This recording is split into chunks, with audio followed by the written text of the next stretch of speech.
It is my pleasure to now introduce the next Harvard Medical School 2023 speaker, Leen Al Kassab.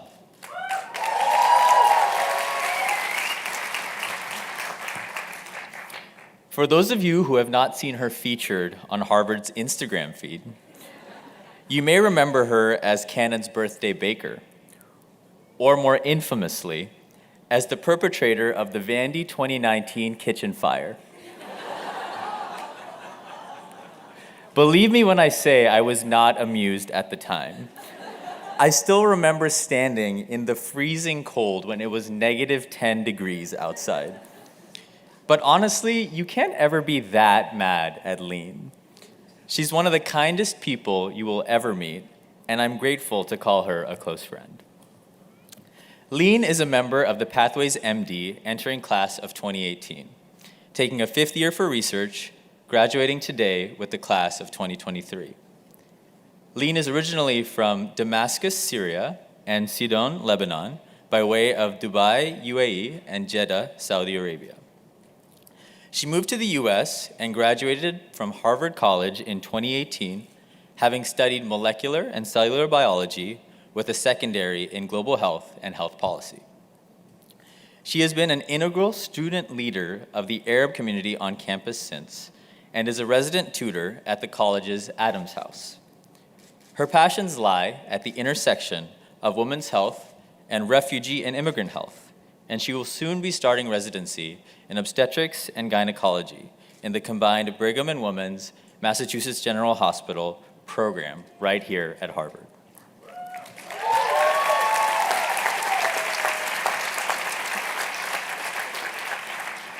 Her remarks are entitled Physician Ambassadors. Join me in welcoming Leen to the stage.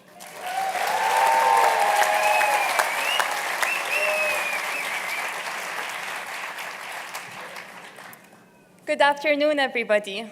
Marhaba. It is a pleasure to be here and share some reflections with you today. Today is a special day for many reasons, but it is extra special for me, as some of you may know, because my father, who is a Syrian passport holder, could not make it to my 2018 college graduation or my white coat ceremony. But thankfully, he is here today.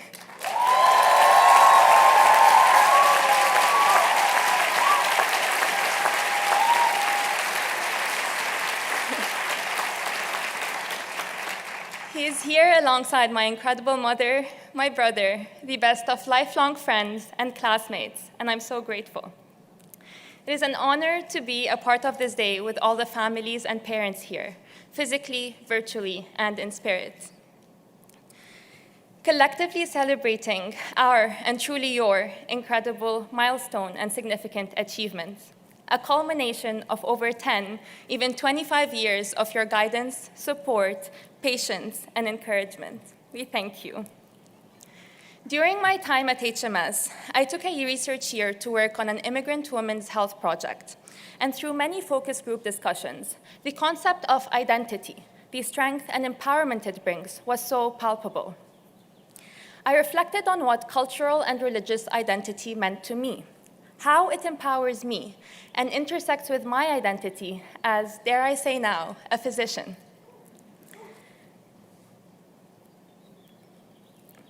After 9 years in the US and on Harvard's campus, every time I see someone from my home region, the first question I get is, how are you treated there? Do you face any challenges because of your headscarf or because you're Arab? Thought-provoking questions like this did not only come from those far away. During PCE, a clerkship director was checking in with me about my experience with patients and faculty, asking me the same question. Later, during my residency interview trail, noting that my personal statement and extracurricular activities were all relevant to my identity as an Arab Muslim woman, an interviewer asked me, what made you feel like you can so openly and unapologetically be yourself? It can be hard to quiet the noise as a busy medical student and reflect on your own identity, but I owed that reflection to myself and to those asking. The question prompted me to wonder about the weight of wearing my identity. Is it burdensome to me, inconvenient to others? The answer was never simple or concrete. it was always so undeniably complex, a composite of experiences, memories, stories, and internalized perspectives, never simple, much like identities. I thought back to an experience I had at the Harvard Square homeless shelter, where I was doing intake with a guest who was getting an overnight bed, an experience much similar to doing a new admission for a patient. Next morning, he shared that someone on his Facebook feed had made an Islamophobic post, but this time, he took it upon himself to comment saying, "You don't know what you're talking about. You've never met a Muslim. I met one last night, and she treated me with more kindness than anyone." I would have never thought that how I interacted with this guest after a long night of volunteering would be ingrained in his mind as what Muslims are like. I am grateful that I was able to present a real-world manifestation of the values my identity is founded upon and deconstruct misinformed assumptions about it. In recalling stories like this one, I recognize that while no one ecosystem is perfect, Harvard is a special place that respects and promotes celebrating individual identities in all its kinds. And it was a privilege to be here and to be a part of its community. Throughout the years,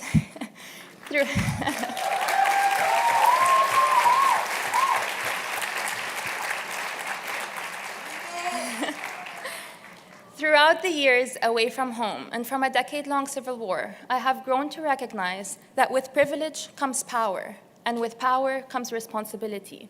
And by virtue of us being here, we have accepted that responsibility.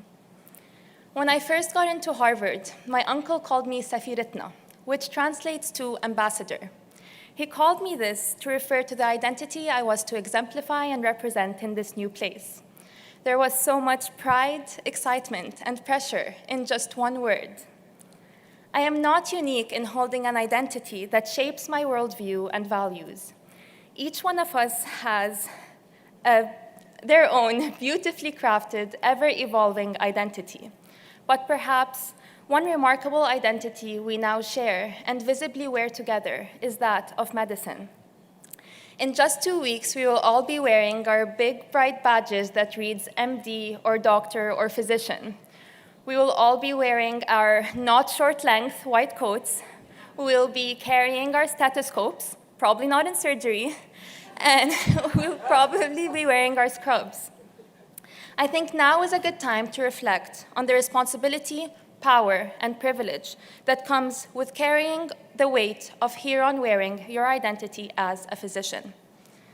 It is important to always think about how, as physicians, our individual 15-minute interactions with one patient may have ripple effects on their future interactions, or lack thereof, with healthcare systems and professionals, for themselves and their families, and for consequential decisions they make with regard to their well-being. We may have rough days, we may experience burnout, we may not be perfect, and the identity of a profession does not fall on one individual.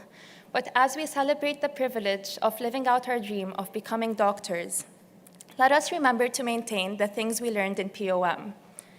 Remember to nurture your empathy, your compassion, your willingness to be an educator, to check your assumptions and stigma, to advocate for your patients, and to go the extra mile. Our interactions and care, no matter how fleeting, are representative, ingrained, and consequential to those we've dedicated the last several years to and care most about, our patients. The beauty of the duality in our profession is that we are often both the scientist and the advocate, the empathetic caretaker and the tough news bearer, the advisor and the listener, the entrusted teacher and the lifelong student. We are also the physician and the ambassador. Graduating today from Harvard Medical School, yes, take that in, we really did it. We are each a Safir or Safira, ambassadors of both the identity we openly and unapologetically carry as individuals, and now our shared identity as physicians. إن كان للثوب الأبيض هوية فهويتنا الإنسانية أينما نكون. If the white coat had an identity, then our identity is humanity wherever we may be. May we all proudly wear our white coats and take on our responsibility as ambassadors of this profession. Thank you.